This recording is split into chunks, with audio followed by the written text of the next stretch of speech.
Hello. Hi, y'all. Welcome to After the Episode. I'm Sunday. You're Should I go? Tyler. Oh yeah, Yep, no you're Tyler, Tyler. go. I'm You're Tyler. There you go. You're Tyler. I'm pretty. And we have a really special guest with us today, Bella. Hi. And Bella is playing a character in our campaign and is here to talk to us about that character and about playing D&D. So, hi, Bella. Introduce yourself. True. Hi, I'm Bella. I use she/they pronouns, and in Reintarnation, our current D&D campaign on this channel, I play the character Belle, who is a human sorcerer. Is that the word? Sorceress? Sorcerer. What do you? Sorcerer, yeah. Sorcerer. Yeah. Okay. Cool. There's so many words in all IPs that represent a person who does magic that sometimes I forget what's what. Right. Anyways, They're I'm all a human wizards. sorcerer named Belle, and my name is Bella, and my username is not Bella. So, Because you're not Bella. yeah, and that's me. I love TTRPGs in general. I've been playing D&D for a couple of years now, largely on stream. I do a lot of charity streaming off not on this channel, and yeah, I don't know. Is that it? Is that good? Did we nail it? Bella is a incredible streamer and does a lot of really awesome charity work and super great co-working too. I really love your co-working streams. Oh my god, stop. Yeah, Bella is a really incredible creator, and I've actually been playing D&D with Bella for a while. Which is really cool. Was that your first experience with D&D when we played way back in the day? No, that was my first like content D&D experience, but I played like maybe 2 incomplete campaigns before then, where like I think I played a campaign with coworkers first, which was pretty interesting, and then I played a campaign with friends, but neither of them were finished. Like, it was one of those things where we played until like people moved away or that happened.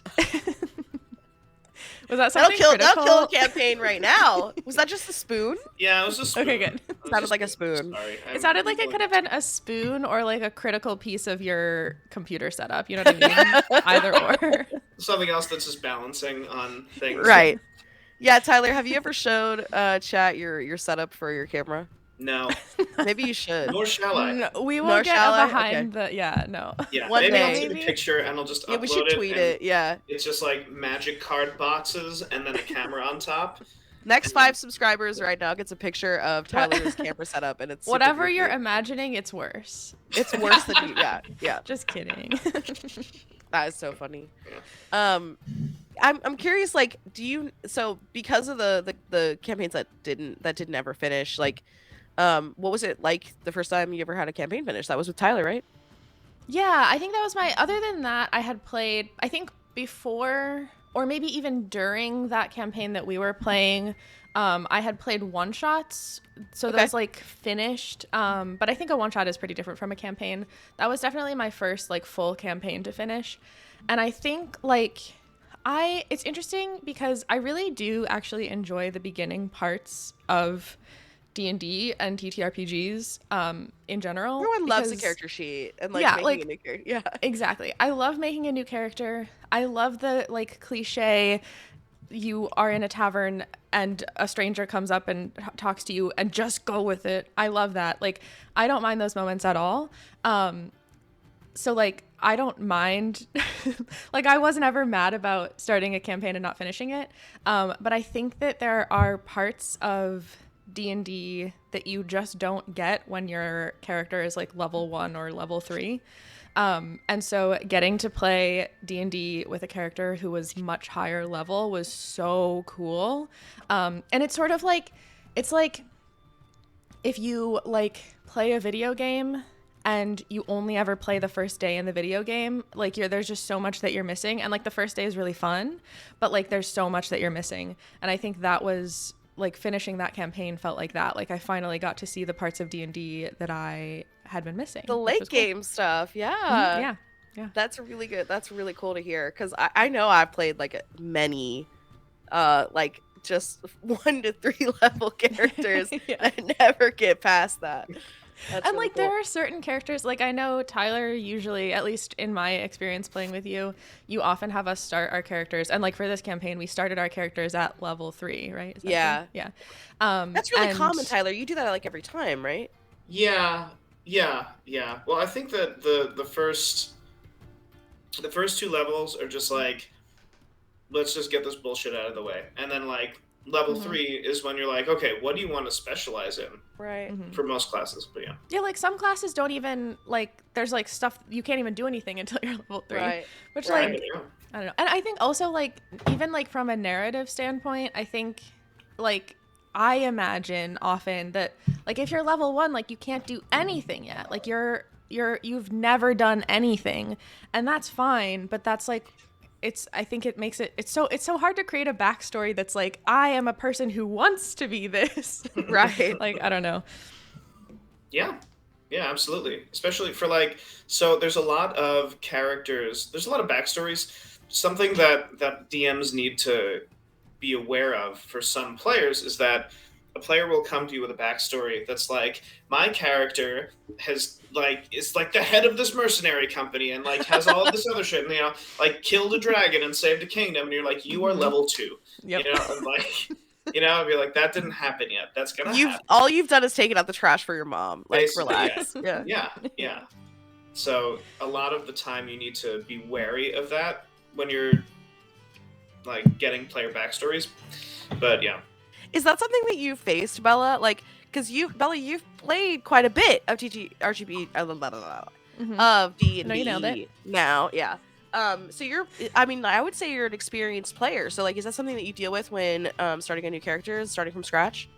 Yeah, 100%. Well, I think it depends. Like, there are definitely, like, with the character that I created and I'm playing in the campaign that we're playing right now, there was a lot that I imagined for her as, like, not having happened yet that I would like to happen, or, like, as options for things that could happen. But, like, part of the character that I wanted to create is someone who is like pretty naive and like hasn't seen a lot yet. And that was like part of the vision that I had going into this character. So I don't think there was anything that I was like, yeah, she's this and this and this, and we had to kind of like scale it back. But I have definitely experienced that like desire for like, I really want to be able to do this, but hopefully that'll come. So I don't know. That's Like, what I was gonna say. it Definitely definitely you get to do some of that in game, right? Yes. Like, yeah. Yeah. And I think that like I feel like that's honestly not even personally. That's not a bad way to create a character. Like I sometimes create my characters like moving backwards, where I will consider an endpoint that I would love to eventually be at. Or like not an endpoint, but like I'll consider like I would love a character that can eventually do this, that can like learn this, whatever, and then I'll move backwards from there. Because like when you're creating a level 1 or a level 3 character, like there's a lot that you can't do yet, there's a lot that you don't know yet, and like for me, I really like the storytelling of D&D, and so I want to be thinking of like what's the story that I will hopefully tell. So I think it's nice to think like I want to be able to do this, and this, and then have to sort of like pull yourself back and say, okay, now let's create a character that is like 10 steps before that. Honestly, this feels very similar to you in real life. You'll be like, I have these goals, I have these things that I want to achieve and want to reach. It's like, okay, like to make those a reality, let's go back and work on like how we're gonna get there, which I think is a really cool trait about you. Like, yeah, that's really cool. Thank you. Yeah. Tyler, I feel like I've dominated. Do you have a question for Bella that you've been wanting to ask? Sure, yeah. So I noticed. So okay, the first character, for those of you watching, the first character that Bella ever played with me is a druid named Juniper, who was quite serious. Yes. And I had no experience playing with Bella before, so I was like my first thought was like, oh shit, this is some like good, like this is gonna be like gritty. And it was, and there were elements of like. Yeah. Of fun stuff in there too. Like Juniper ended up loving baked goods. Oh yeah, I mean, great. you can't take the goofy out of Bella the person. Sure, yeah. Even if Bella the person is playing a very serious character. Yeah.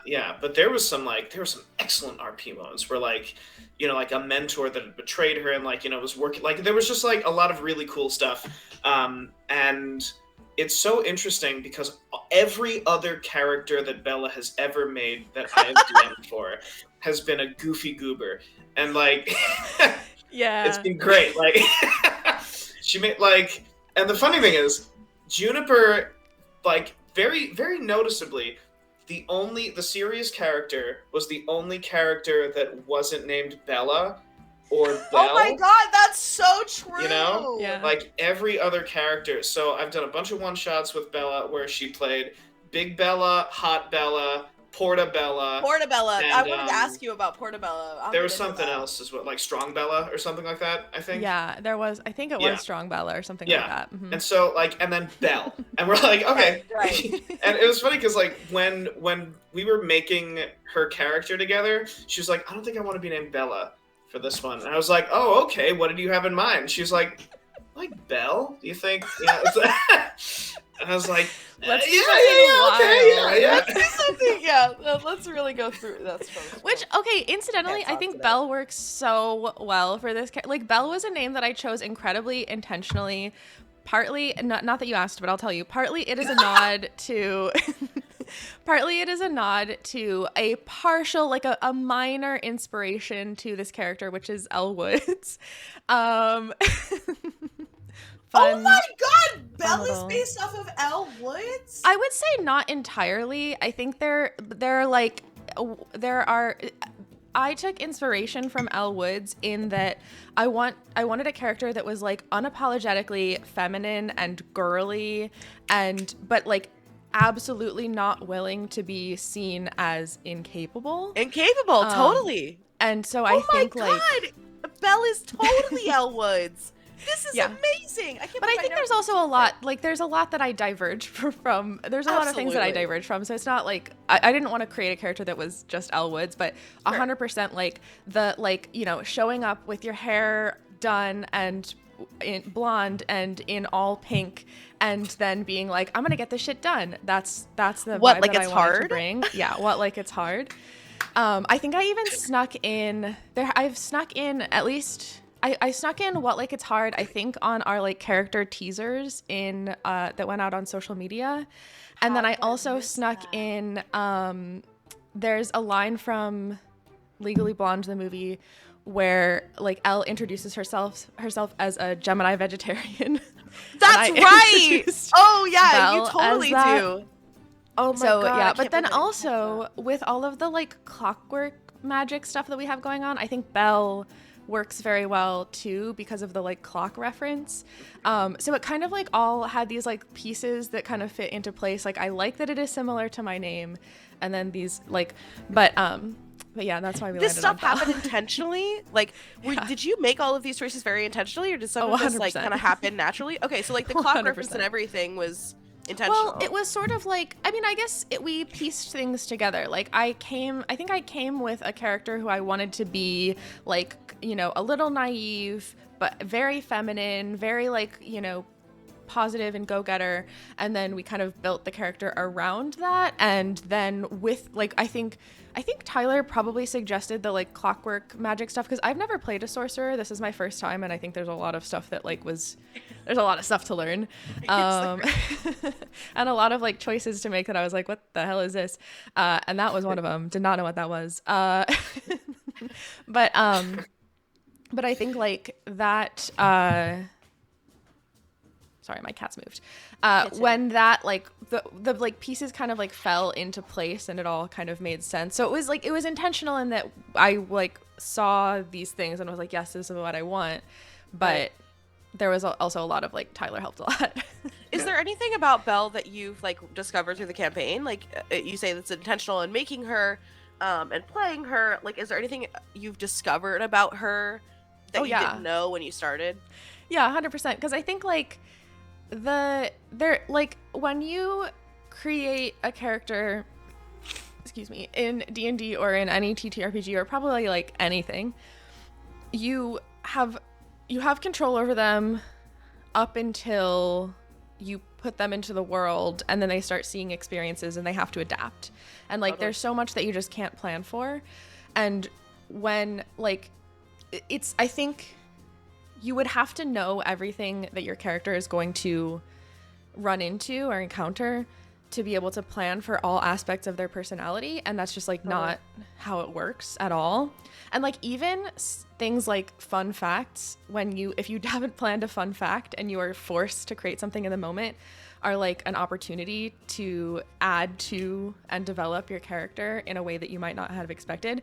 But I think like one of the big things is like I knew Belle was going to be like kind of naive, but even though she was naive, I wanted her to be really confident and like really sure of herself, which she is.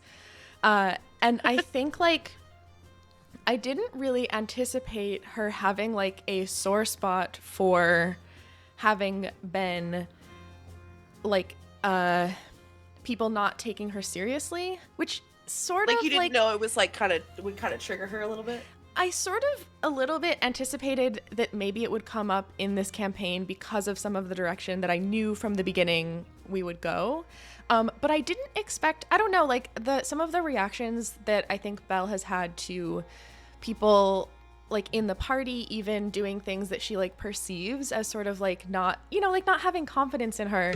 I think she's just like having a reaction that is maybe not specifically what I envisioned at the start, which is interesting to see. Really but I think cool. it's stuff like that where like you just don't, it's impossible to plan how you will react to everything that you run into, and so you're forced to have these like natural reactions that happen in the moment, and those are inevitably opportunities to like develop or discover your character. Have you ever had a reaction in the moment playing a character that you regretted? Like you reacted to something that maybe was like too personal, or and it was like, this is Bella, this is my character, or like have you ever made like a choice as a character that you're like, in hindsight I don't think that character would have done that, but here we are? Like, has that ever happened, or is it? Yes, but so what's about to happen? I'm scared. This is gonna be a self call out. So like Okay. Tyler, you were talking earlier about how like Juniper was a very serious character, and ever since then I've played goofy characters. I have a weakness, and it is that I have to play a goofy character. I have to have some sort of like comedic shtick, and I think that it keeps me entertained and engaged. And if I don't have that, I am prone to becoming bored, which is kind of a bummer. I love the idea of playing a fully serious character, but I don't think it's in the cards for me. And people with ADHD have to play goofy characters. Okay, it's just this is just a part of life. I have to keep myself engaged. That's I don't so know. funny. I relate to that quite a bit, especially like when you're doing it on stream too, which can be like hard to have that well, balance I think, between honestly, serious and funny. Weirdly, I am way better at paying attention on stream than I am off stream because of the accountability. Right. A regret that I have had is I've been playing in a campaign with some friends actually that's like completely offline just for fun. It's a time loop, and basically our DM has been torturing us the whole entire time because it's a time loop. It just seems to be how it works. And there have been moments where I have been not engaged enough and I'm playing a character who's a little bit more serious. Oops. And there have been moments where I have just done totally out of pocket goofy shit that I'm like, that's probably not my character. Right, that's not, and so my character started very serious, and through the course of this like time loop experience has become really goofy. And like there are moments where I'm like, shit, that wasn't quite in character, but it's also just kind of fun to see like what does literally looping through these same few days over and over and over again, what does that do to someone? That's and so true. To me, yeah, like a serious it makes me a mess. Yeah, right. No, I mean like even for your character too, not just you. Like that you could have a very serious life if it had gone normally, but we're stuck in a time loop. So like that, this is what it does to that personality. That's exactly. Really so I don't know that I regret it, but I've definitely done stuff like that where I'm like, oh, was that in character? Tyler, do you like playing with really serious players? Oh, yeah. Or really comedic players? I don't have a preference. So in the game one of the games that I'm a player in, I've only played very serious well, no, that's not true. I have played very serious characters, and the best. So I don't think I've ever seen that side of you, but that's our influence. Well, I mean, if you have I've played goofy characters, I've played serious characters. Like any boulder shard is automatically going to be like very goofy. Yeah. And but like so in this campaign, it was 1 to 20. It was like a 5-year campaign, and my main character was very serious, and he had died a couple of times and was brought back, and he was like, very no nonsense barbarian paladin, and Wow. very That's serious pretty character. serious, yeah. Yeah, and that was like the premise of that campaign. The DM came up to like the people that would become our group and was like, I want to run a serious campaign because I'm running a campaign at work and they're just murder hobos. And like he's like, I want a serious campaign, and we're like, yeah, let's do it. Like a Lord of the Rings, like, and Right. it wasn't like Lord of the Rings has comedy. It does. Like Gimli, the hobbits, Don't toss like the dwarf. they're goofy, but like but overall, but it's within the context. No one's like, oh, I want to go to SeaWorld. Like it's not, it's it's goofy in the context of the world, but like if you there's another in the follow-up campaign to that one, I'm also playing a very serious character, but he is funny in that the things that happen around him, because he is so serious, is funny. Sure. It's what I call like the Drax, the Destroyer from Guardians of the Galaxy. He's a very serious character, but he is also fucking hilarious. Right. Because like, even if the people around him are serious, the situations, like you can play a very serious character and like, and still be very funny. But if you commit to like, this is what my character would do, and it's very serious, but this guy, he was used to fighting in hell, and all of his meat, he was still alive whenever he would eat it. And so the first session, he gets like this plate of mutton, and I was like, he's just like stabbing it over and over and over and over and over again. Oh, because he needs to kill it. Yeah, and the player's like, what are you doing? He's like, what do you mean? And and so like very serious. That's hilarious. Yeah. But like shit like that is something that you can do. You can still be like a goofy goober, but like you can be serious at the same time. So but also I like, characters like Belle, it's just like, I think that Belle is very much Belle. that character right now. Like Belle is like, I mean, it's the opposite, right? Like Belle is like a little bit of, I mean, not goofy, but like Belle is like not your typical serious character, but they take themselves very seriously. Yes. Like even the pink color is purposeful and it's a part of you. It's not like, oh, haha, I'm gonna wear pink today. It's like, no, like I'm putting on my uniform. Like you are playing the epitome of that like character where you're like, it's the timing, it's the environment, it's the people around me. It's not, because I said something witty. Like, it's like, which I think is like A+ shit for storytelling. I mean, because it's all about the timing and the environment and the people around you. And when you're playing D&D, it is all the environment, the people around you. You know what I mean? Like, Yeah. Because I think that's also something I've seen in the past. Not with Tyler. Tyler's an incredible DM. But I've played other campaigns without Tyler, without this group, which never again. And they played very serious characters who were also very main character energy. Like they didn't give space to the rest of the campaign, or they didn't give space to even the DM. Like it was like very much about them. Right. Yeah. That's really interesting. Yeah. I mean, go ahead. A really good example of serious character in funny situations is Hex in our. Oh my god. Campaign. There's something that happened, I think, the episode that we just released. Yep.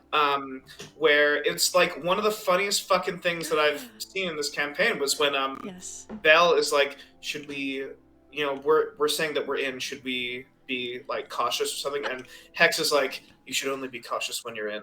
And then like everyone, it was just like, right. and then Sebastian kind of looks up and is like, yes, we should be cautious. Like. So good. It's so good, but he was completely serious, and I was like, it was amazing. Which, I feel like there's a difference between, like, I think every character in the campaign that we're currently playing is serious in that they are so committed to their character. Totally. Which, like, I don't think, like, I don't think that commitment to the character is like make or break for D&D. I think it makes for really good D&D content in particular, and I think it makes it way more immersive. But like I've also played D&D games where like we're like or one shots really where we're like sort of characters, but we're kind of just like feeling out whatever class we're playing, and that's fun too.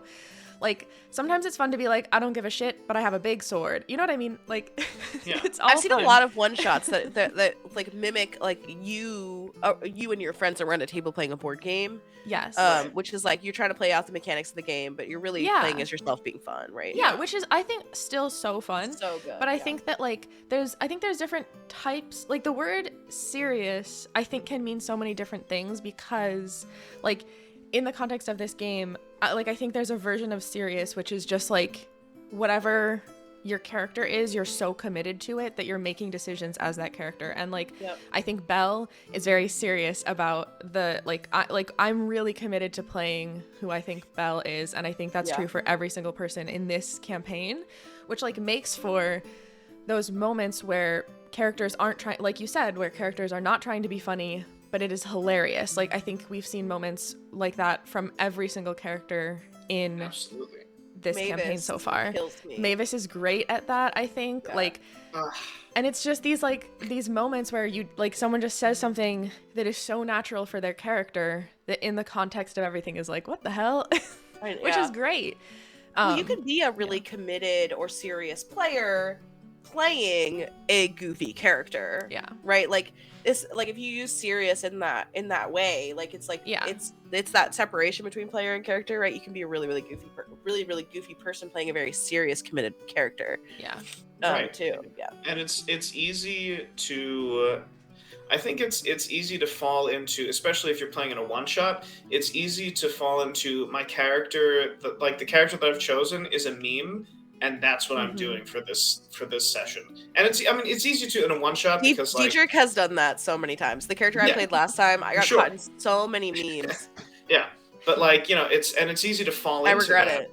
Yeah, it is. No, I don't regret Dietrich. I just mean like I regret like not taking Dietrich as seriously, right? Like even like committing to the bit is like better than like medium being goofy, right? Like, and I think that like for new players, I think that this is something we haven't talked about yet is like newer players lean on comedy to be better at RP. Like it can be really hard not hard, embarrassing. Like you can have a lot of stage fright and it's easier to be funny than it is to be serious, I think, for a lot of people. So like you have these first time players who like, I know that that's what I did for a really long time. And it wasn't until way later that I played something really serious and I really enjoyed it. Because I was, especially we're on camera too, like it can be, you can have kind of a stage fright and lean on comedy, right? Like, and like having fun with your friends. I think that that's totally a thing that new players do and not necessarily a bad thing. Yeah. Actually, I have a question for Bella. So Bella, you've now played in campaigns with me from like what? It's been like 4 years. Has it really? Like since like what? It was the pandemic, right? Or the year after the pandemic? Right. I think it was either the end of 2021 or the beginning of 2022. I think it must have been the end of 2021. Yeah. That feels like yesterday to me. So it's been like 3.5 years, right? Wow. Something like that.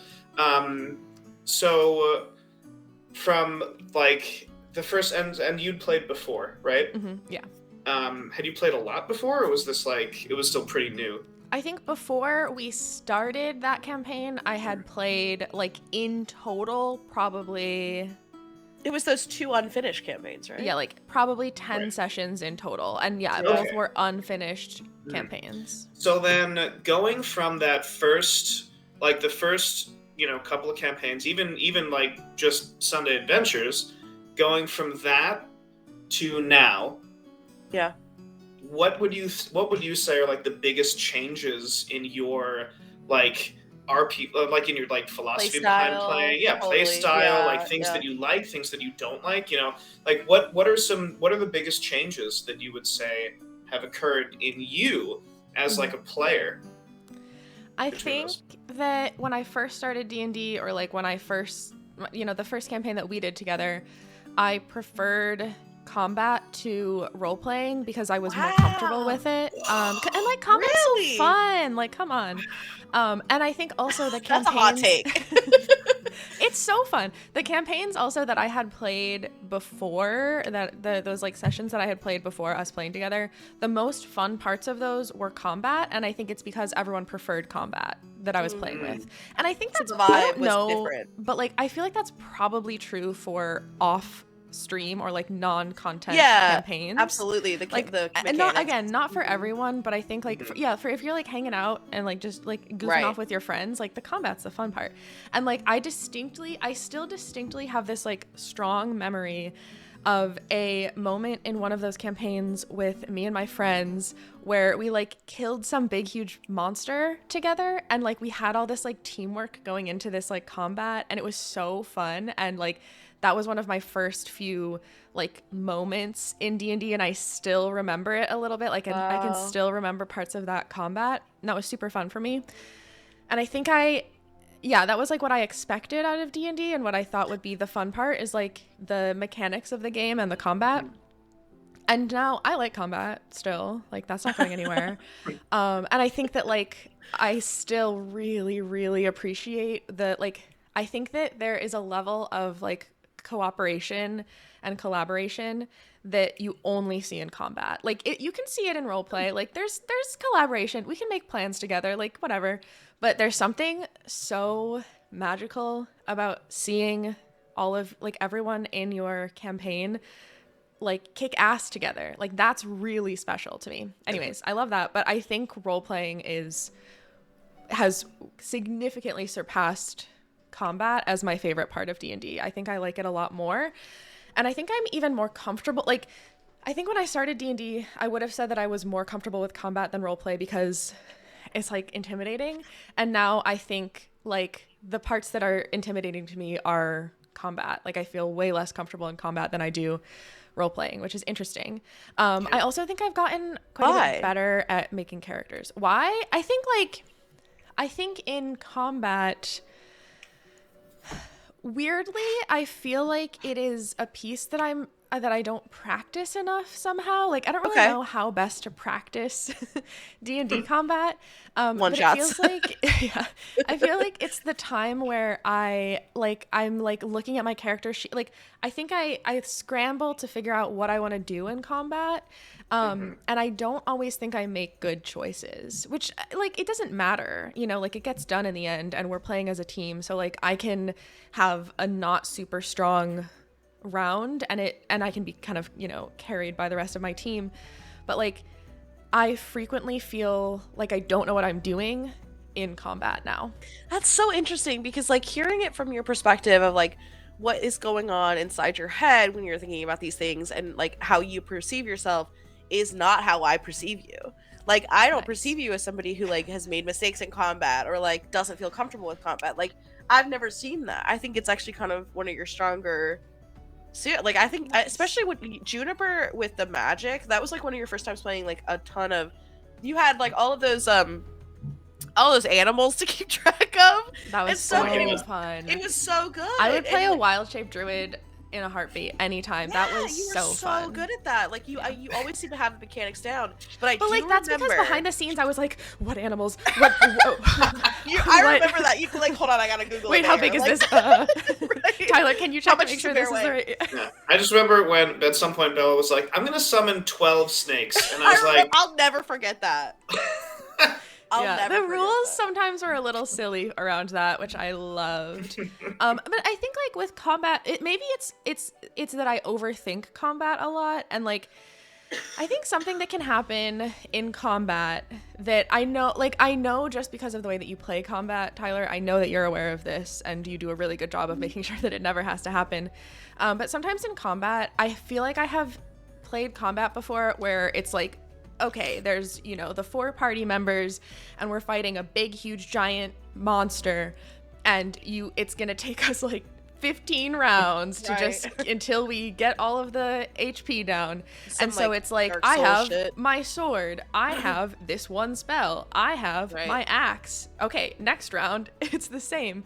And like, I don't like playing combat that way. Like, I know that if you're playing a fighter, there's a certain amount of like, I'm using my sword, and then I'm using my sword, and then I'm using my sword, and like that's what it is, and that's okay, and that's Good fun. point. But like I don't want combat ever to feel so repetitive, and so as a player, I think I put a lot of pressure on myself of like being like RPing my combat and being like, would I do the same thing twice in a row? Does it make sense here? Should I try something different? What am I noticing? Because like another thing in combat is like sometimes you get so tunnel visioned on like it's me and it's the baddie, but it's also like who else is around here? What are my like friends? I almost said coworkers. What are my coworkers? Yeah. That's really so interesting. I think that pays off. Like I think I think because you're thinking in my brain it's like scrambling. I think it pays off. I think that's why I think you're such a good at mechanics and fighting. I do remember though, and we didn't say this at the top of the episode and we should have. Bella is also a co-founder of Predicting Chaos. Oh like, yeah, that's true. Bella is like editing the episodes. Bella is Predicting Chaos. 100%. I'm gonna edit this later. Hey, future. Right. So future and Bella. I remember when we were discussing starting this, one of the things you said to me, because I remember this, was I want to act more. I see myself when I watch Juniper back of myself actually acting, and I think that's really cool, and I want to explore that. I don't know if those were your exact words, but I remember you being like, wow, like I'm actually like it's acting. Did you guys know that? Right. And I was like, look, what was happening? And it was awesome. So yeah, I mean, it said you say that you favor the mechanics and stuff. But like, you know, what about the RP? And you know, it's interesting. So there's a couple things that I have to say about that. Go ahead, John. So go off. Yeah. okay, so a big mistake that a lot of new DMs will make, or like DMs that are inexperienced with how to make combat interesting, is they'll be like, okay, 4 people against one big meat sack of hit points. That is not interesting. It's not interesting to watch. It is not interesting to play. It's not interesting to pilot as a DM. The most important thing is there's a guy named Matt Colville who he talks about action-oriented monsters, and it's basically using minions as lair actions, using like, you know, different abilities like on other people's turns, you know, different, like changing the flow of combat makes it interesting. Throwing shit around makes it interesting. But just having like, okay, you know, he's at 500 hit points, you got to bring it down to 0. Not very interesting. Yeah, because it becomes that repetitive, like everyone's doing the same thing in a circle. Yeah, I just wrote it down on my sticky note of questions to ask you about the most recent episode we recorded, so that you can talk more about it, because that sounds really interesting and I want to hear more about it. Yeah. So things like that. And as far as like fighters, like basically for characters that don't have a variety of mechanical things to use, I encourage players, like I know that like Sebastian's played with me forever, so like, you know, having like a fighter like do and like echo stuff, and that's a different kind of fighter than what like just like a barbarian, for example, just being like, I have an axe and I hit you with my axe. Right. I will encourage players that use pretty straightforward tactics to be like, you can flavor this however you want. You know, if you want to say like, I break off a chair leg and I like stab the enemy with that, I'll say, okay, roll me an attack roll with your standard weapon, and we'll just, you know, like if you want to reflavor something, or like if someone's like, I want to swing on the chandelier, if like, you know, the rogue is like, I want to swing on the chandelier and drop dagger first, I'd be like, great, sneak attack, you know, like, and it's better than going like, I run up to him with my dagger, right? You know? And so, I just noticed that you do that. I don't think I realized how special, because you're very one of the only DMs I've ever had, and I didn't realize how special that was, I think, until now. That you have like the dynamic combat peeps, like you have like a bunch of enemies, or like not even just a bunch, like our finale, like you had like objects that had magical things, like it was like puzzle to get to the big bad, right? That's really interesting. Yeah, and so having that, like, if you have a big bad, for example, Chare, if you have a big bad that is a little boy, you know, and doesn't have a lot of hit points, sure, you know, you put him he's behind. No dragon. Yeah, he's not a dragon, he's not an ogre, you know, he's just a little guy, you know, but, you know, you put him behind walls and you make the players Yeah. have to deal with these things, you know, and that way they have goals, they have accomplishments, they have victories that happen within the combat. You know, if you give the players smaller victories that then add up to a larger victory, it really makes a difference, and it makes combat fly by really quickly, even if it's like 10 rounds of combat. Right. Because you give them goals to achieve within the combat, and then they're like, okay, we did this, okay, now we've got to do this, you know, and by the next thing you know, it's been 10 rounds. You're That's like, some oh my therapy God. shit, by the way. Like, that's what they tell you.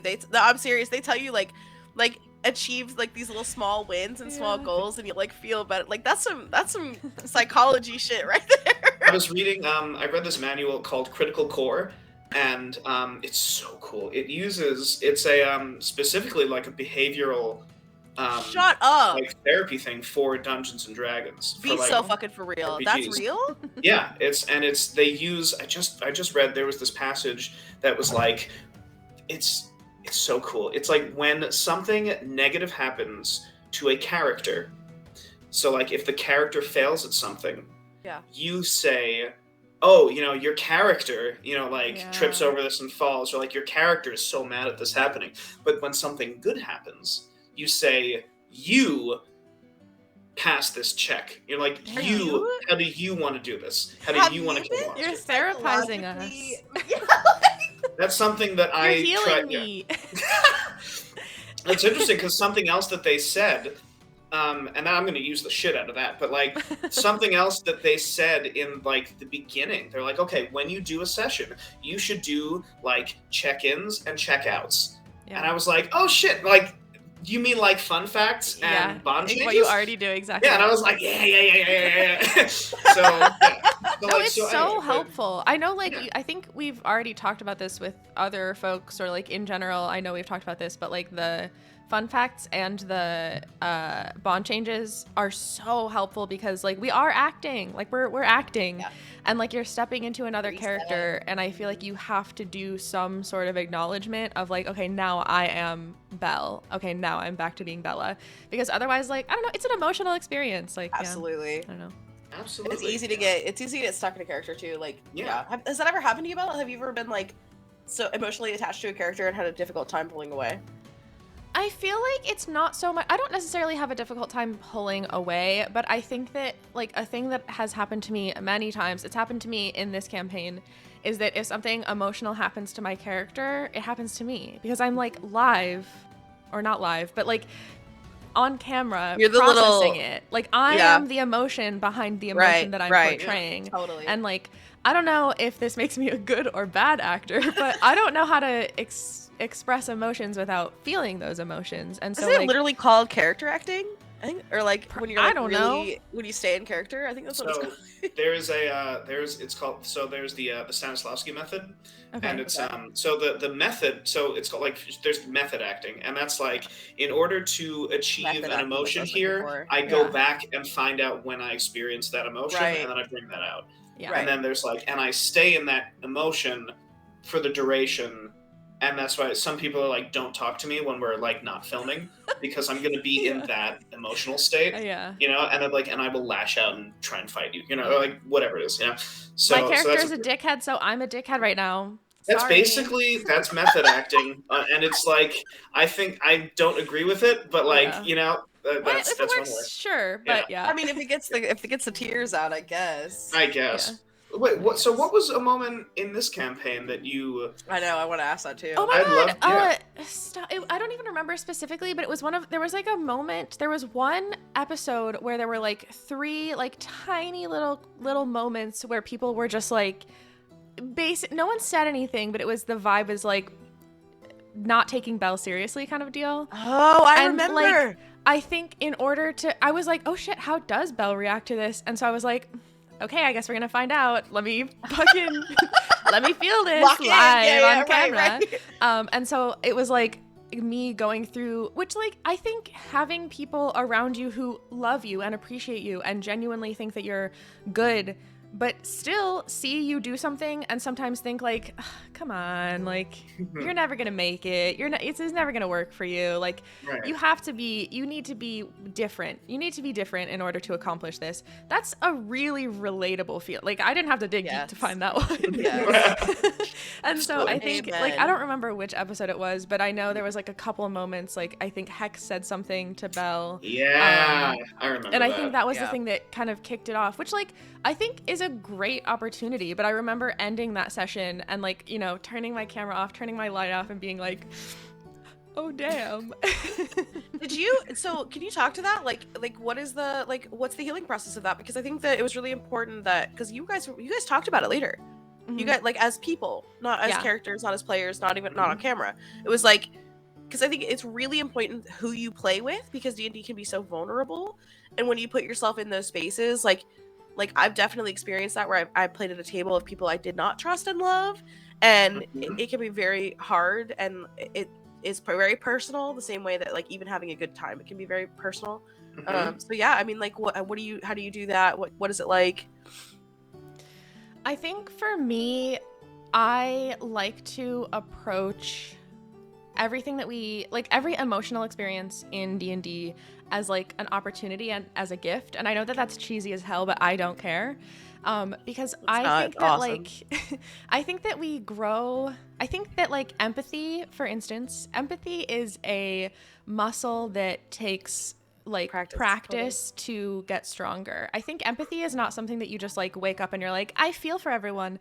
Like As someone who's taking care of 2-year-olds for a living as a previous job, let me tell you, empathy is something you develop. It is not something you are born with. Yeah, and I think that there's like a certain amount of natural human empathy. Like I don't think we have to be taught to be instinctively a little empathetic, but I think to be better at empathy takes practice. And so I think that like every time I get to feel, because there is like I get to personally feel the emotions of my character, but like at the end of the day, I am not Belle, and I know that. And like I get to step into these emotions that are kind of mine, but really aren't mine.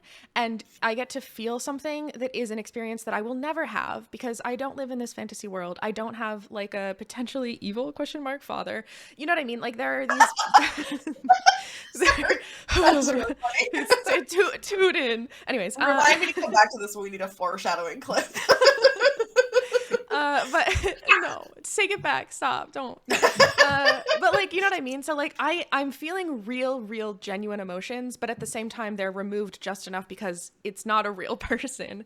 Yeah. And so when, even when things, role play. Like, yes. Yeah. And even when things like hello. Even when things like another character, sorry. It's okay. That was funny. Even when things like another character saying something that hurts my character's feelings, like even though that's like more simplified in that could hurt my feelings, as you know, a person saying something like that to me could hurt my feelings.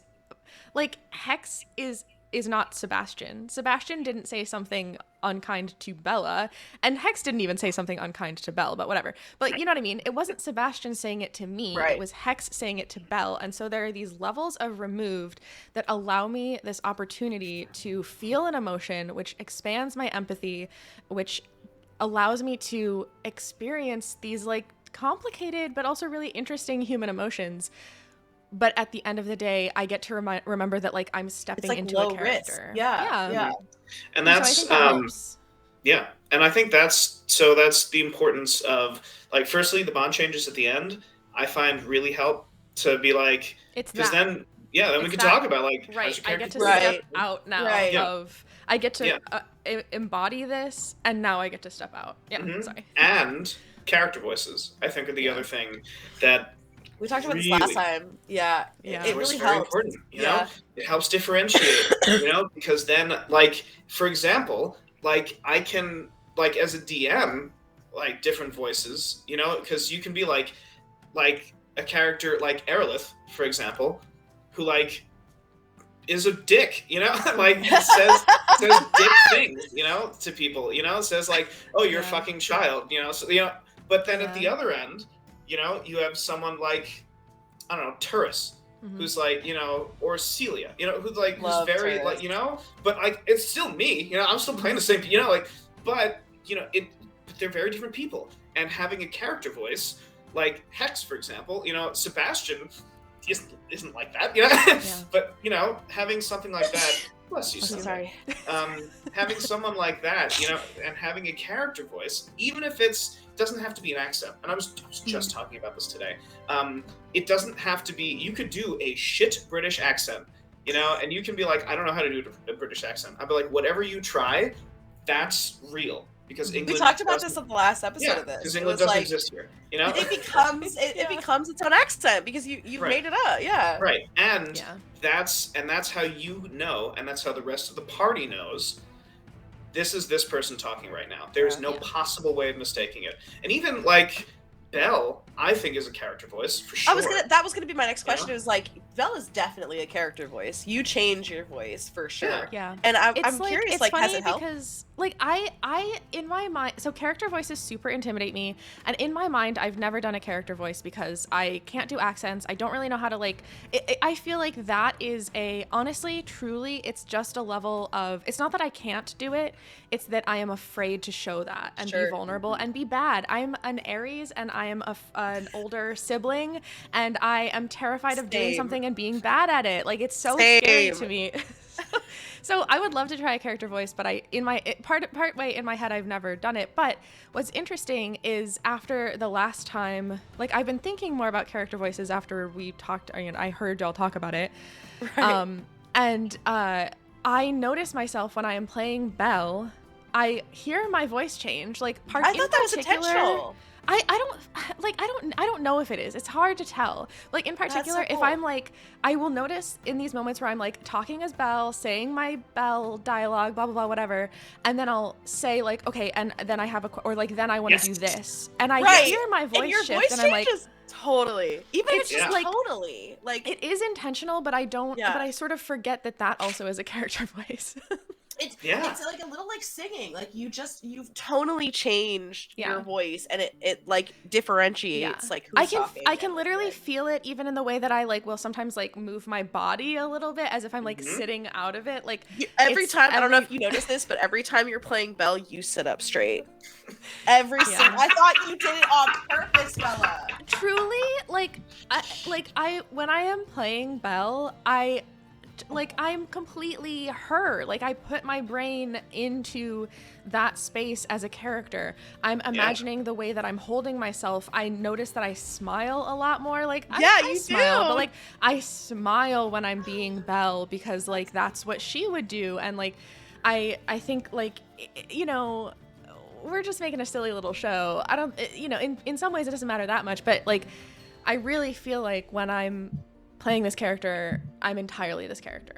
Yeah, and that's awesome. Like, that's what I mean. Like, how cool is it that we discovered that? Like, and I never would have even thought to ask. Like, I thought that was very intentional, especially with you spend so much time being intentional about your name and your character build and who she wanted to be, but you didn't even notice that, like, you kind of shake it off, and like you sit up, like you'll be like here, like, you don't like sit slouchy, but you'll be here, and you'll be sit up straighter. It's intentional, but without really it's like it's somewhere in between. Like, I am making that choice intentionally, but I'm forgetting that that's something that I'm doing. Yeah, things like that. Cool. Yeah, things like that can, even if you're not using a voice, it is important to have one thing that differentiates yourself from your character. So like, if it is that like, oh, I sit up straight, like, if it is like I'll from an NPC perspective, like Aerolith, I fuck with my eyebrows. Like, no, you do. So like, little things that little things that definitely make it different than what your character is, than who you are. Even if you can't do a voice, even if you don't change your voice or anything, if you like, if your character always talks with their hand, like if your character talks with their hand a lot, that's a character voice, kind of. Or even like changing the words that you use, like changing your vernacular, or like I've seen characters where someone just says a shitload, like more than they would regularly, and I think that is a really good indicator. Like, I don't remember where I saw this. It might have literally just been some random like because before we started this campaign, I did a lot of like, let me just watch D&D everywhere. And I think it might have just been some random, like I watched like 5 minutes and saw someone like as clearly as their character, they would start every sentence with and I was like, dang, that's good. That's really good. Yeah. What's a good one? What's a good one for beginner players, Tyler? What's a good like character identifier or body language or word or something that beginner players can do when they don't feel comfortable doing like an accent? I would recommend they pick a celebrity or somebody that they know and just do that. You know, could be any celebrity, could be a well-known celebrity, could be somebody that you saw once while watching Supernatural. Like, it doesn't matter. It could be anybody. You know, or like pick a relative, pick a friend, pick any mannerism, anything that you see somebody do that you do not do, and just do that. Add it to your character. And and just like focus, that is the one thing that your character does. Maybe not someone who's also a player in the party. Because then, don't pick wisely, but if we're talking about like psychological like therapy through D&D and you're playing as someone else on the table, good lord. Yeah. So like don't do that, but like pick somebody that does something like a teacher or like a mentor or like a coworker, like someone that has nothing to do with this campaign. And do something that they do. And then that's like if you're not comfortable doing a character voice, doing an accent, like doing an impersonation of something, just do that one thing and make sure that thumbs up at the end of every sentence. Yeah, like maybe, or if something like that, and have that be what your character does. And believe it or not, as the campaign moves forward, that action will affect the rest of the things that you say and do in the campaign. If you, for example, if your character thumbs up a lot, can you, like, if you're a fighter, or like, I fire my bow, or like, I draw my bow back and I release it, that's iconic, that's something that, totally. And then that could affect your speech pattern, maybe your character's a little more positive than normal. Right. It could be anything. It could be that anything. Is such a cool idea. And that's something then for fucking sure that'll differentiate between when you're in character and when you're not in character. Even if you're in conflict with another player character, you can be like, what you did, not this. It was more like this. I like that Tyler's already come up with an entire arc for this somebody take this character, adopt this is an adoptable character. It's open, grab it while it's good, because otherwise Tyler's gonna put it in the next campaign as an NPC. Yeah, so this is I've been Victor right here. This is it. I just love that we gave you so little and you did so much with it already. Oh my god, it's very important. DM core. Yeah. It's important to think of these things if you want to be a player. Anything. In action. Actually, I have done a character voice once. That I felt was more of a character voice. And it was like a really short campaign that I played with friends completely offline, and I literally just stole respectfully another, like, I stole a character voice from someone on Critical Role. I was like, dang, I like that, I'm gonna do that. Which That's one? Great. Fern, who has like a very breathy voice. Yep. I was like, oh, I can just do that. And it was very fun. And I think that did make me more confident in this idea of like having a different kind of presence as a character. It's not something I wouldn't do that. I think it was a pretty recognizable voice, so I would never I wouldn't grab that and put it in something like this. But like I think that's a really good piece of advice, to just sort of like take something else and experiment with it, because like especially if you're doing a D&D campaign that's like, I mean, we're creating something, so I think that we really owe it to the product that we're making to like to be unique. Just because I don't think it's fun or fair to just copy things. I mean, the thing is, like, that voice. Like, I say as I make an Elwood's character. Well, no, but that's inspired by. Because like no character or decision is original. Yes, that's so true. That's so true. Like if you want to play Christopher Walken, in We did a this last time. campaign, Yeah. fucking do it. Do That's it. gonna be amazing. You know, make Because sure it's that it gonna makes turn out sense. to be But, totally you know, unique in its But Yeah. moments. especially if you're doing something that's never going to see the light of day because you're playing Right. with friends and you're not on camera, Yeah. try Be Britney try Spears. anything. Who cares? Yeah. Yeah. If you want to be a character as Britney Spears, you know, if you want to be a bard, you know, just be like That's vicious like and actually accurate, maybe you know, my like that's dream fine. role. That's actually maybe my like dream D&D role is being like a pop star bard, I love that. like a You do bitchy it. pop star bard. That Yep. is so funny. Super doable. Wait, one Super more doable. thing about Critical Role, because I Yeah. was thinking about it earlier, what Tyler, when you were talking about like adding flavor to things. I watched a lot of Critical Role in particular before we started doing this campaign, and genuinely I think it has made me a better D&D player, because a thing that those fools do so consistently is like whatever the hell they want, in short. But basically Yeah. something Yeah. that I have learned to do, I think, from watching Critical Role is like I think those players, and they've been playing for a long time, so I, you know, take this with they're pros, but They have very good chemistry. they will lead with can I do this, and Yeah. not like they're not like and I have found myself, I have changed the way that I play, I think, because of watching that, because I can just say like and you are so good at making this happen, Tyler, and I think that you, regardless of Critical Role, you just operate your games like this, where like you make it a space where I can say like, here's a wild idea, Right. and then you will make it, like, put it into the box of D&D Yes, you will. reasonably, or of your D&D, and we've seen that happen tons of times already in this campaign, like hex flying, like there are so many things where like, and I think that is the most fun way to play, and the way that makes sure that this game never becomes repetitive, never gets boring, and whatever, is that you can say, I want to try something wild. And then you, Tyler, get to be like, okay. I don't think Tyler's ever said no either. Like, no. Like he'll be like, it's always like, well, here's how. Right. He's gonna fit it in somehow, which I think is really cool, because you're collaborative. You're like a collaborative DM with your players, and not like a limiting DM, which is really important. I mean, even with the mechanics that you do have, because I'm not saying that you you ignore mechanics, because you don't. You're not like, oh yeah, whatever, you can do it, even if it defies logic or physics. Like you're gonna make it work within the realm that you've created, and I think that's really, really special.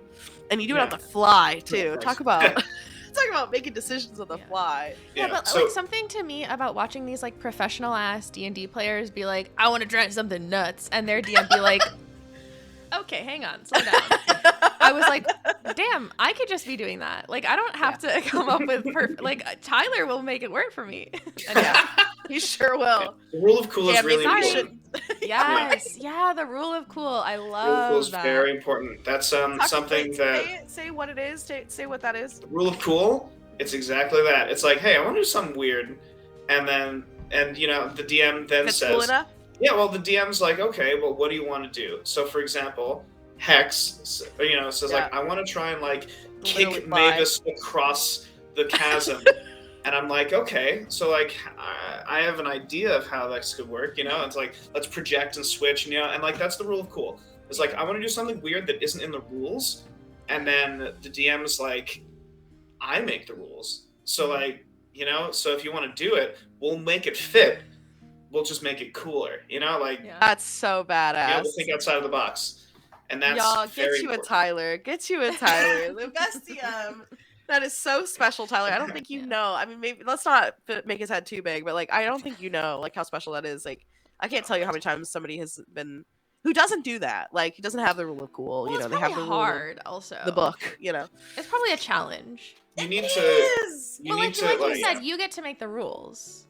Yeah, like you just need to be like, all right, what looks cool? You know, like I don't know. The reason I think if you have more empathy and more like you know, like collaboration with your players, it wouldn't be that hard. Yeah, and like or like also be a man child. Like that's, you know, like just that's, you know, 2 options here. I'm still a child. So, you know, like I'm a child in a 34-year-old body. And that's like, you know, that's like, oh, well, what if we did this? That'd be pretty cool. You know, like we are literally in the sandbox playing pretend with Tyler Tyler, and he's having a great time. I said that to Sage, I think, before we started recording last episode, where Really? Sage said something like, "Oh, like something like Yes. someone like said, oh, you're like like it's time to not do like childish things," and I was like, "We're playing make believe right now." Right. Oh, that's right. I remember that. Yeah. Sage was talking about like leaning into some interests that some people perceive as more childlike. Yes. And hell yeah. I was like, we're about to play make Literally believe playing pretend with math right rocks. now. Like that's Yeah.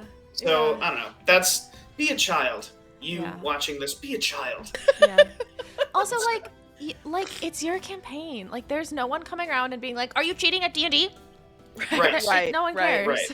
Right. Nobody cares. It's all Totally. about what the players want. And if the players want to, like, teleport across a chasm, if you can make it happen without breaking the game, do it. Like, that's important. It's important. Anything for the is players to have fun. possible. Yeah. That's what Brendan Lee Mulligan, who is like my fucking, he's amazing. That's his philosophy. Is like he has this amazing clip where he's talking to Matt Mercer and Abria, and the two, and he's like the players are water going down a hill, and the character wants a straight shot down the hill, but the players want like the furthest way around. So you still like have them going down the hill, but you put all this shit in the way, so they have to go around. And then the players then get that experience of having like a full complete story, while the character still wants to get from point A to point B as fast as possible. And like that's the important thing about making a campaign and pleasing your players while also pleasing the characters. Sure, yeah. So I that's didn't think about that angle. Like you have a lot of people to please. He says it more eloquently than I just did because that he's was brilliant. beautiful. I was locked the fucking listening. Like, so that that's was great. like No, that so makes it's sense, yeah. So yeah. All right. Well, we are over time. If you guys, Tyler, do you have any last questions? I would take your time answering Bella, but do you have any like final words or final questions for Bella, our wonderful Belle?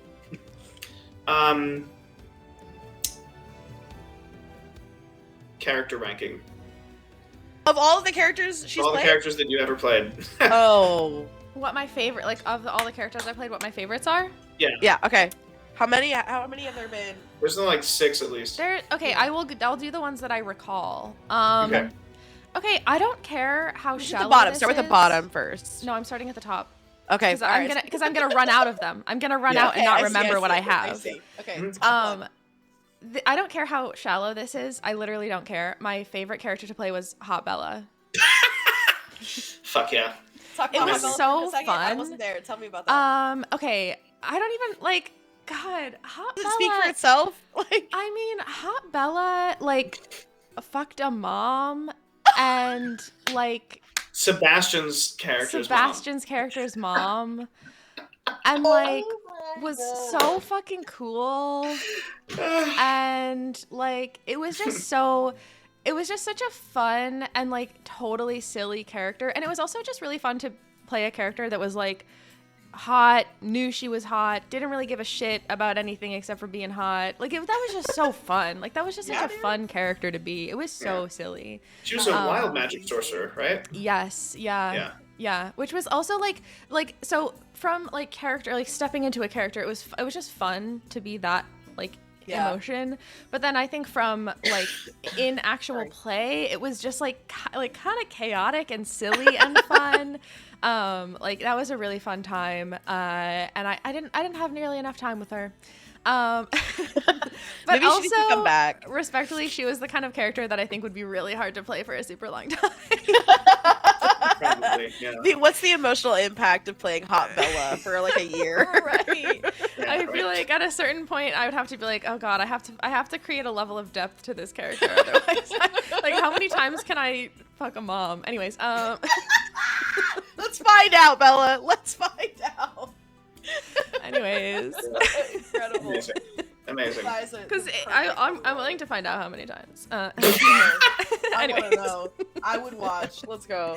I think that was number one, but just like it was just fun and silly, and I think that was also one of the first few characters that I played that was like so. I was just like, let's fucking do something silly. Let's Whatever. just do silly. Yeah. Which I really liked. I think after that, and this might be a recency bias, but after that is Belle, because like I'm having so much fun with this character, and I think like it's I think maybe Belle has the most thought out backstory of a character that I've played. And like, if I'm being totally honest, it's still not nearly like I would love to get better at backstories. I think there are still a lot of gaps in Belle's backstory, and I'm okay with that. Like, we don't need to have every single answer. But it's like a step in a direction that I really want to go, which is to write like better backstories. And I am really enjoying that. I just really like Belle, and I really like magic characters, so right after that would be Portabella, who was another really silly character, who I just think was so One of my favorites. and really, really funny, and just like loved mushrooms. Was she literally a mushroom, or was she? She was a Circle of the Spores druid. Okay, And, so you could transform into a mushroom. No, she basically, the Circle of Spores druids have just like an aura of spores around them all the time. Okay. And they can like use those spores to like infect people or to like deal additional. That was just really cool. That's really cool. Yeah, and the whole character was just like 5 mushroom facts. Yeah, and I think character. like I think that was like that was such a fun character too, because that was a type of like I'd never played that type of character, so it was really like that was one of those moments where I was like, oh my god, there's so much shit in D&D that I've never heard of, which made that character super fun. Yeah, that was a really fun one. I think after that has to be Juniper. I was gonna say, I'm surprised Juniper's not in the top 3. I mean, but like Hot Bella is great. Like what's okay, Hot Bella and Portabella, like there's not a whole lot there, but they were just so fun. Like so fun, one night of that character was so fun, so they have to be up there. I loved Juniper. I think Juniper was the first character that I got to develop so extensively, which was huge. So Juniper really opened the door, right? Like to Hot Bella to support, exactly. Mr. Bella. If there wasn't a Juniper, there would never be a Hot Bella or any of the other Bellas. So I love the Bella cinematic universe personally. Like, me too. I think one that is day, absolutely what you're developing. if we get enough Bellas, I think one day I want to do a one-shot that's just everyone plays a different Bella. A different Bella? I love that. You know, like the Bella Avengers or something. Let's do it for like Bella's birthday or something. Yeah. Be like, maybe that'll be the Pride Month charity. Yeah, I'm so down. Great idea. I want to be in it, but I want to play as literally myself, accidentally like falling into the D&D world. Yeah. I want to be not Bella, and I'm like, what the fuck is all of this shit? Yeah. That's so good. Oh and then you could introduce yourself like, I'm not Bella. Like. Yeah. Mm-hmm. That's Shut really up. good. We just came up with a great idea. Please. Yeah. I'm super down to play. But yeah, I think other than that, there are some other like Bella adjacent characters that I really enjoyed playing. The character I'm playing a horse girl right now in my time loop. My time loop, which I tried to be like a really serious girl who just loves her horse, and I'm a fucking mess in the time loop campaign that I'm playing, which is very fun, but very messy. I'm a multifaceted character, and a lot of the facets are rough. Listen, I am an onion. There's a lot of layers. Yeah. Some of the most of them are rotten as hell, but that's okay. It's really incredible. funny. That's incredible. But yeah, that's amazing. All right, well, that was my question. So thanks. Well, thank you for being here, Bella, and not just thank you for being here as somebody who we interview. Thank you for being such an amazing producer and creative person behind Predicting Chaos. Like, we could not have done any of this without you. In fact, like, I think you carry this whole fucking thing on your back. Bella is so wonderful and good at this, and also on top of all of that, and doing what you do for PC, you do like amazing charity work on Twitch, and like just have an incredible community. So like, I just feel very lucky that we get to do this with you, because you are an incredible creator, and I'm really, really excited to see what you do with Predicting Chaos. I'm stoked. Yeah, and that edit. I know. Oh my god, yeah. The one that just happened. Please watch the most recent episode. We have a great clip where Tyler has to write in cave facts after the fact. We had to retcon this a was video like our of Tyler. first time doing the like, fuck it, we'll do it in post. Right. Which And was huge. it was great. so good. I was like, do it here, and then everything goes gray, and like it was It's so like a video. good. It's like a so video good. of Tyler like explaining on a whiteboard. It's fantastic. My favorite If part you is haven't that watched this you episode. like is Yeah. just like half of your face Yeah. is in the corner. It was. I've watched that clip like 10 times. Really? It's so good. That's Yeah. so funny. I'm So proud of good. that. I was like, how complex do I want to make this? And then I was like, no, this doesn't need anything. It was, It need, was yeah, it perfect. just needed Tyler. That's so wonderful. Oh It was my perfect. god. It was perfect. Well, if you want to go watch those episodes, they are up on YouTube right now at Predicting Chaos. They are also on anywhere you get your podcasts. We are Cool. also there, so if you want to listen, we are also on Instagram and Blue Sky if you want to come hang out with us.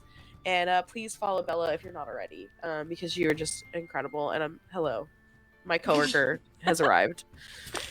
Oh my god. Amazing. Thank you both for having me on. I really appreciate it. And thank you, Tyler, for all your work writing this campaign. Thank you, Sunday, for all your work recording us so that we can be like fully in the moment while we're playing. It's huge. It means a lot. And I'm really excited to see what we all together do.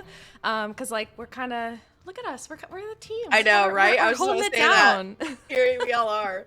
Yeah, we need like a and Brady we have, Bunch like- moment. Like, Oh my god, yeah. Anyways, the way that we did it, but not at the same time. Perfect. Leave Fix it it in exactly post, as fix it in is. post. Incredible. Amazing. But yeah, we have a lot of really cool stuff that I'll speak for all of us. We have cool stuff on the horizon. We have more of this campaign. Reintarnation is our next episode. We'll kick off Arc 2. April. Is that Oh, correct? really? Yes. Yeah. The Yeah. one that just came out is the end of Arc 1. Yep. This is Arc 2 that has just started with a Yeah. bang. So I'm very Yeah, excited that is true. for this. And that so- episode comes out on April 11th on Twitch if you want to watch it. It'll also be up on YouTube. You can watch it after, but we'll stream it live on April 11th. Yep. But then also we have more stuff that we're gonna do on this channel and like on these pages. So keep an eye out. And yeah. So excited. Hell yeah. All right. Did we do it? Yeah. Thanks. That's it. Okay, now everybody Um, wave. Yeah. And Everyone don't say, look weird. Just keep saying wave and goodbye, and I'll switch us over in a second. Wave, Bye! goodbye, wave, Bye! wave.